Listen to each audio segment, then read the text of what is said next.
राजधानी भोपाल में मुख्यमंत्री शिवराज सिंह चौहान ने पौधारोपण किया, जहां पर उन्होंने पत्रकारों को संबोधित करते हुए बताया कि 2018 में कई झूठे वादे करके जितने समझ में आए सब वचन पत्र में लिख दिए गए और जिन वादों को पूरा करने का वचन देकर सत्ता में आए उनमें से कोई पूरा नहीं किया।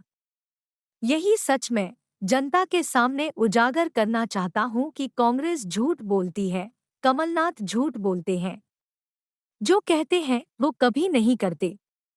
इसलिए उन्होंने एक भी सवाल का जवाब नहीं दिया। वो इधर-उधर की बातें करके सवालों से बचते हैं। लेकिन जनता के बीच में सच उजागर करना हमारी ड्यूटी है। इसलिए 2018 के वचन पत्र में कमलनाथ जी आपने लिखवाया था आर्थिक कृषि यंत्र जिनकी लागत 2 लाख रुपए तक है, उस पर 50% अनुदान दिया जाएगा। सवा साल में आपने कितना अनुदान दिया ये तो बता दो।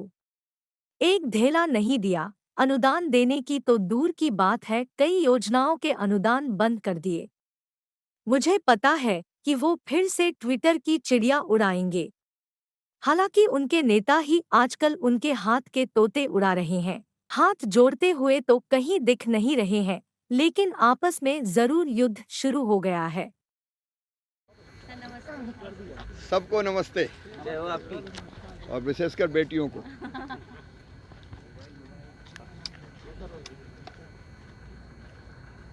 मित्रों, 18 में कई झूठे वादे करके जितने समझ में आए सब वचन पत्र में लिख दिए गए और जिन वादों को पूरा करने का वचन दे के सत्ता में आए उनमें से कोई पूरा नहीं किया। और यही सच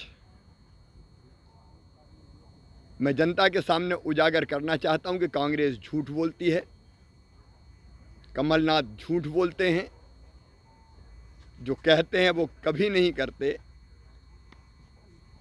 और इसलिए एक भी सवाल का जवाब नहीं दिया। वो इधर उधर की बातें करके सवालों से बचते हैं, लेकिन जनता के बीच में सच उजागर करना हमारी ड्यूटी है। और इसलिए 2018 के वचन पत्र में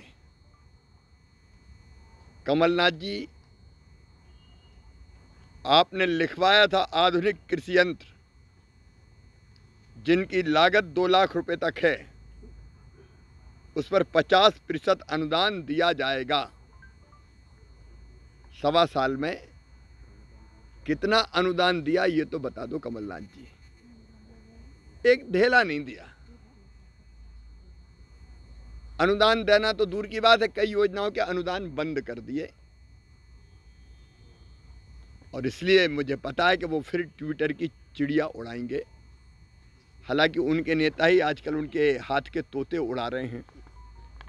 हाथ मिलते हुए, हाथ जोड़ते हुए तो कहीं दिख नहीं रहे। आपस में जरूर युद्ध शुरू हो गया है। कमलनाथ जी विकास यात्रा को निकास यात्रा कह रहे हैं सर। आर्टिकल लिखा मोदी शेड्यूल में हो रहा है सर। देखिए, सिकल सेल एनीमिया एक ऐसी बीमारी है कि जिसकी तरफ सामान्य तौर पर सरकार का और समाज का ध्यान नहीं जाता। कैंसर हो, टीबी हो, उसकी तरफ ध्यान चला जाता है।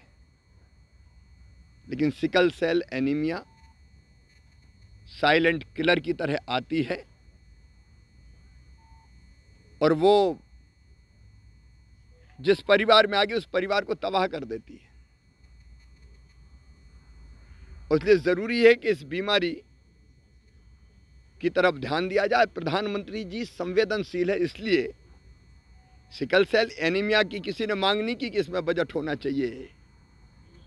लेकिन गुजरात के मुख्यमंत्री रहते हुए उन्होंने विशेषकर आदिवासी भाई बहनों के बीच इस बीमारी को देखा और उस दर्द को समझा।